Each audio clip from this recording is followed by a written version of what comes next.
Hey everybody, it's So Artsy. So today I'm starting a new series where I'm going to draw each of the glam rock animatronics and 5 different art styles in honor of the new game Fnaf Security Breach. So today I'm starting out with Glam Rock Freddy, the best boy, and starting out with the Transformers art style in the 1987 version. So for this first art style, the reason why I chose it was because lots of people already started comparing Glamrock Freddy to Optimus Prime, and I sort of wanted to continue with that theme. Since both are sort of protectors and like strong characters with deep voices, I can kind of see where a lot of these comparisons come from. Overall, I liked the very blocky appearance. It definitely makes them seem very toy-like in appearance, though I think the Glamrock animatronics themselves are based off the Funtime / toy animatronics, if I'm not mistaken. But overall, I had a fun time using a lot of hard edges and rectangular shapes for each of the characters, and just trying to figure out how to incorporate that from a very cylindrical design into a very um, rectangular design overall. Um, and although I didn't incorporate Freddy's face makeup, because in the 1987 design their faces are very blank, it's very hard to read expressions from the old show, if I'm not mistaken. So I tried to keep his face blank for the most part and tried to keep away from a ton of expression. But yeah, there he is. Next up is the Teenage Mutant Ninja Turtle style from 2012. Now, while I was a bit skeptic at first for this style, um, I genuinely wanted to incorporate it because of those weird Fnaf cutscenes from Ultimate Custom Night, where Scott seems to be poking a little bit of fun at anime, where he has Freddy as this sort of anime ninja-like warrior, and I thought that would be kind of funny to incorporate for like the Teenage Mutant Ninja Turtles, have Freddy as this sort of new character. Um, because the show was sort of 3D in style, I decided to go for overall the same silhouettes and design. I kept the sort of Ninja Turtle mask and incorporated that with his glam rock makeup. I just thought it'd be a cool design aspect to add. But I decided to keep some of the like shin guards and body armor that they have. Since the turtles already have their protective shells, I noticed that they have sort of these leathery elbow and shin guards that I wanted to incorporate.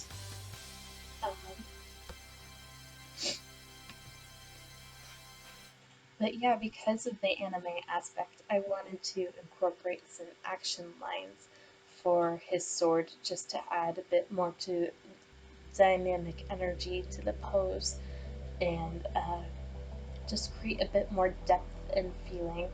Since, from what I remember about the old show, they did incorporate, even though the models were CGI, they did incorporate moments where, like, the eyes were hand drawn just to sort of exaggerate their expressions a bit, or to add a bit more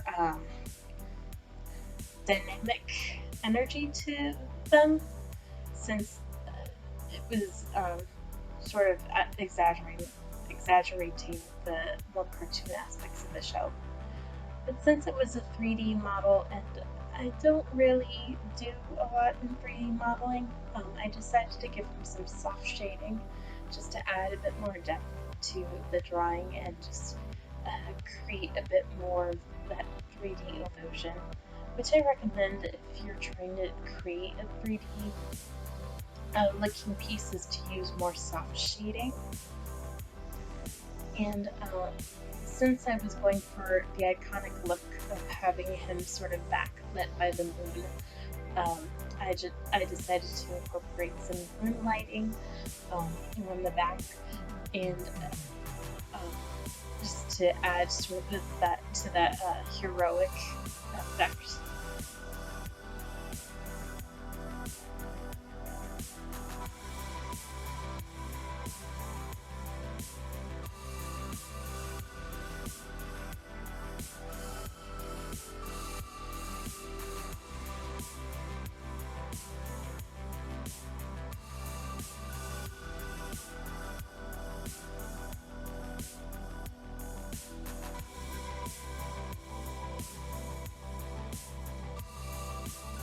Now, for the background, I did try to make it realistic at one point, but I decided against it and decided to go for more of an anime feel, just to call back to that weird Fnaf cutscene energy, um, and just go for a very anime-like background where they're sort of back, backlit by the moon, um, and some hard lighting aspects, just to really hit hard for that callback right there. But overall, I'm very satisfied with the piece, and I wouldn't mind doing something in this style again. There he is. Next up is Sonic the Hedgehog the Archie comics. I took particular inspiration from Bark the Polar Bear, and um, just from his body and silhouette shapes, and tried to keep the big bear, like buff chest and arms that they have for the Sonic design. Um, I tried to incorporate the big shoes from the Sonic design and kept them sort of similar to Freddy's feet, but at the same time, I also sort of made them a callback to the shoes we see Gregory wearing in the game, sort of like these Fazbear shoes. Um, and I sort of tried to incorporate some of the simpler aspects because the Sonic characters, although they do have accessories and designs, they tend not to go overboard with a lot of detail in the newer comics versus the older ones, if I remember correctly.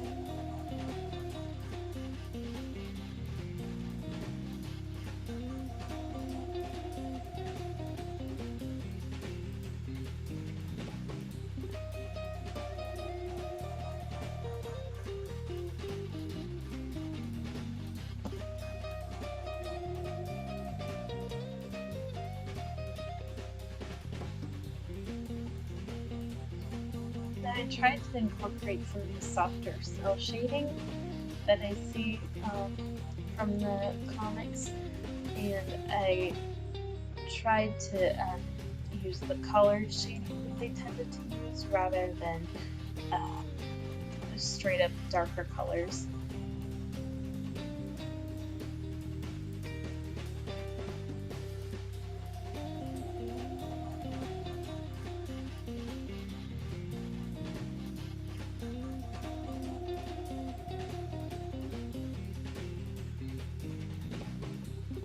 Now for the background, I was inspired from a particular comic episode where they did have some sort of concert going on.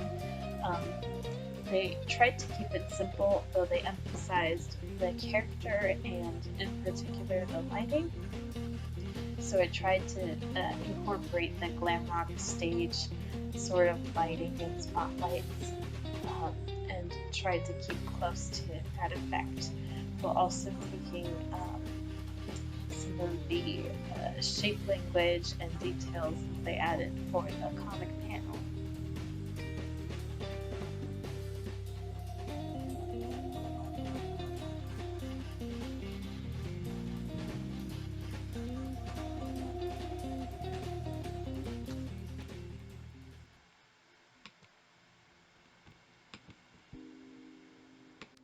Next up is We Bare Bears. Now, while I haven't really watched this show, um, once I saw the poster design, I knew that I wanted to draw Glamrock Freddy in this simplified cute, fuzzy art style that I couldn't help but see him in.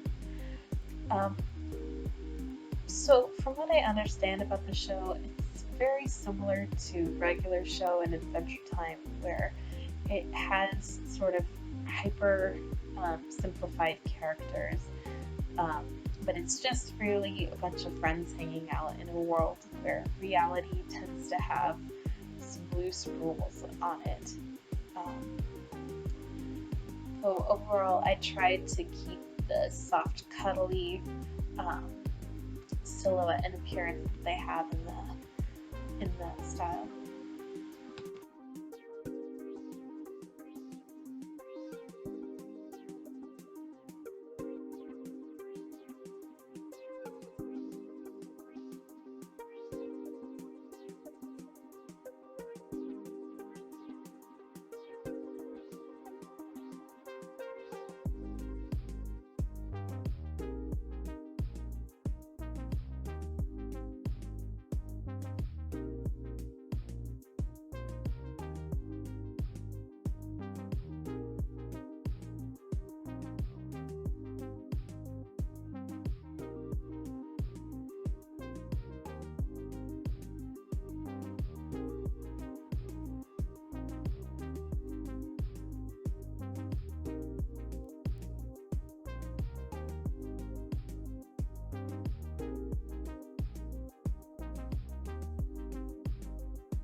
I thought it was really interesting that they had a lot of watercolor backgrounds, which was surprising to me despite them having such a simplified art style, that they took the time to have such pretty watercolor backgrounds with just a few lines to help distinguish it from the rest of the back. And there it is. Now the last style is the Iron Giant. Um, so I have to say that this is one of my favorite pieces that ended up turning out the way it did. I noticed that the Iron Giant, in appearance, tends to be very skeletal um, in design and anatomy, so I tried to incorporate that. And I noticed as for themes, both tended to be very similar. Um, both mechas tend to take care of a very independent brown haired boy that they befriend over time and decide to choose over becoming a weapon and make a life for themselves, which I thought was really interesting that both tended to have very similar themes. So I thought it was interesting that for the most part, the Iron Giant uh, in design tends to have a very painterly appearance despite having so many little details. And I tried to incorporate that as well as some soft shading. I just thought it was very interesting. Considering that for most of the movie he seems to be 3D modeled in comparison to some of the human animated characters, like the Iron Giant seems to have been 3D modeled and then painted over, um, versus the human characters seem to just be drawn in. I might be wrong, and they might have just done an overwhelmingly good job as far as painting and designing and animating the Iron Giant. But I definitely think that it's an interesting appearance and design choice that they had. Now, another thing that I noticed was that they tended to have very hyperly detailed backgrounds.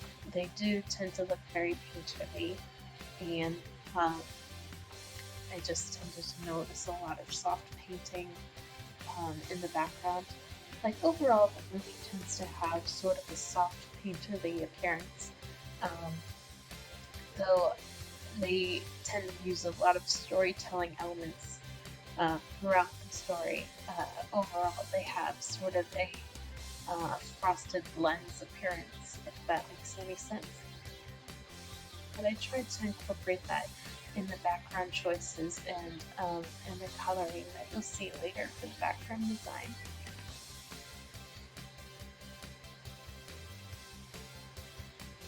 So yeah, that is the 5 art styles. I hope you'll tune in next week to see the next animatronic glam rock design. Thank you, everybody. Bye.